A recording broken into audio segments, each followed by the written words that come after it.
Assalamu alaikum warahmatullahi ta'ala wa barakatu. Barkanmu da sake saduwa da ku a cikin wani sabon shirin namu na yau tare da ni Mustapha Awal Zubairu. Darasin mu na yau zan koyar da ku wa'ansu hanyoyi biyu da mutum zai bi domin ya kare kansa daga masu kutse akan WhatsApp. Ku biyo mu a cikin wannan shirin namu tun daga farko har ƙarshe mu nuna muku wa'annan hanyoyi biyu da zaka bi domin ka kare kanka daga masu kutse akan WhatsApp ɗinka. Ku biyo mu ku sha kallo. Assalamu alaikum warahmatullahi ta'ala wa barakatu. Kamar yadda a cikin wannan bidiyo din namu a baya mun yi magana cewa za mu koyar da ku hanyoyi biyu da za ku bi domin ku ƙara a WhatsApp ɗinku security saboda masu kutse. To abin da zan fara yi a nan wajen zan je in ɗauko wayata ta Android. Idan na ɗauko a kai misali zan je Play Store, idan ba ni da manhaja ta WhatsApp zan je in sauke ta akan Play Store. Idan na sauke ta zan je in yi rijistarin inta, misali in saka phone number ɗita da information ɗina gaba ɗaya har ya kai ni inda zai kai ni in buɗe WhatsApp ɗina completely. To mu already dama muna da wannan manhaja akan wayar mu. To zan je in duba akan applications ina da suke kan wayata, misali gashi a nan wajen na nemo shi, ina fata kuna tare da mu. Gashi a nan wajen misali gashi kuna kallo, yawwa na zagaye shi sai na je na taba akan wannan application na WhatsApp. ina tabawa akan sa abinda zai fara buɗo min a nan wajen shine main page na wannan WhatsApp din, inda misali zan iya tabawa in chatting da mutane da wane ne da menene da yan uwa da abokan arziki. To abinda zan fara yi a nan wajen, idan kuka kalla akan wannan page na farko da na fara gani na WhatsApp, daga gefe nan wajen daga hannuna na dama ga wayansu ɗigo guda uku nan, to su zan je in taba.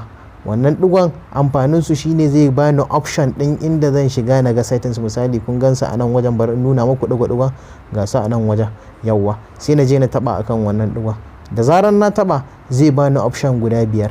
Daga cikin wannan options din a nan zan yi selecting kwaya ɗaya, misali gashi a nan wajen zan taba settings a nan wajen, gashi a nan settings din. Da na taba akan settings din nan misali zai ƙara buɗo min wa'ansu option din, gashi ya buɗo min wa'ansu option guda 6 a nan wajen har da profile ɗina daga sama. Idan na taba nan kan profile ɗina za ku ga ya buɗe, ka gani ya buɗe. Idan na yi back kuma zai dawo daidai kan settings ɗina. To abu na biyu kuma da zan yi shine ga wani abu da ake kira account. To wannan account din gashi a nan kuna gani, ina fata kuna tare da mu. Bari in ƙara nuna muku domin ku gani. Wannan account din shi zan je in taba akai.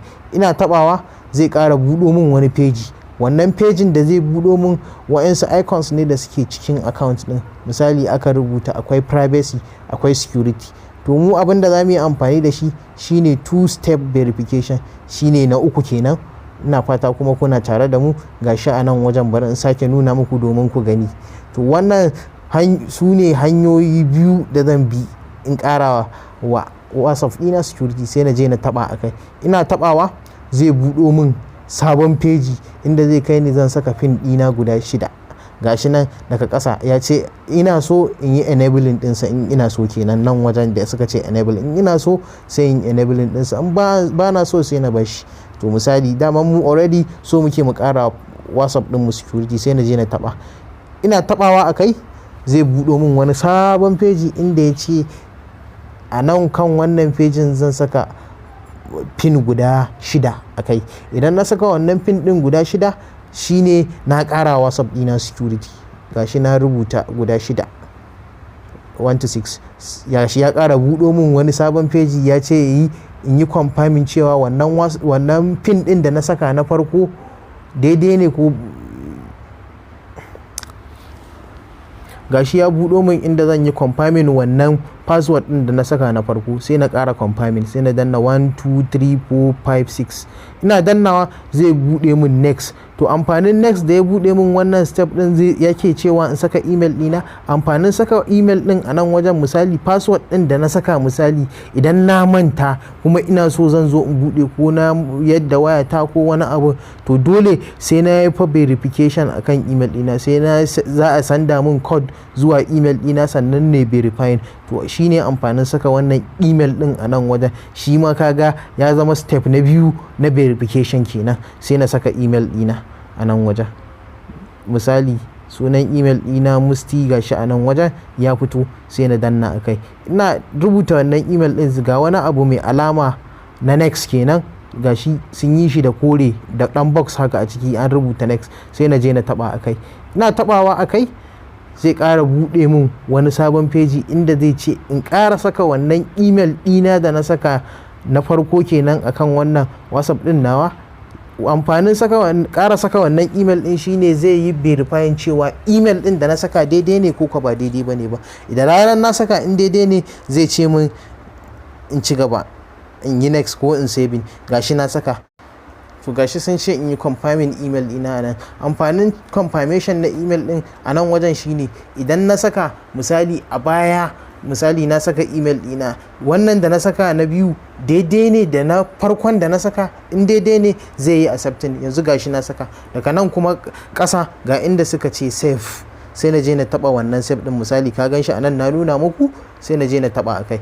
Ina tabawa to gashi nan yana loading.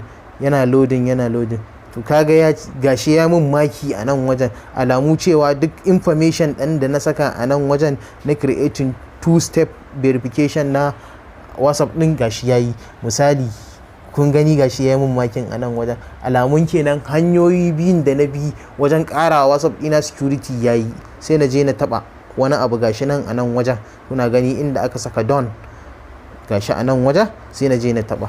Ina tabawa za ku ga gaba ɗaya ya canza, gashi ya ƙara min maki. Sai na danna wannan makin, misali alamu cewa pin ɗina ya canzu.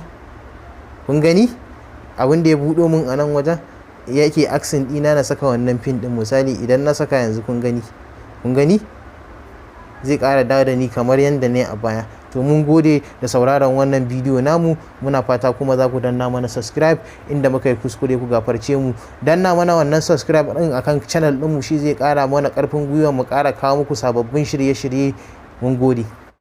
To jama'a, da fatan kun ji daɗin wannan bidiyo nawa, ina fata za ku yi subscribing channel ɗina, dan nan ku danna min alawa ƙararrawar sanarwa da zarar na saki sababbin shirye-shirye na, inda za ku ringa samun su kai tsaye daga kan YouTube channel ɗina. Nagode.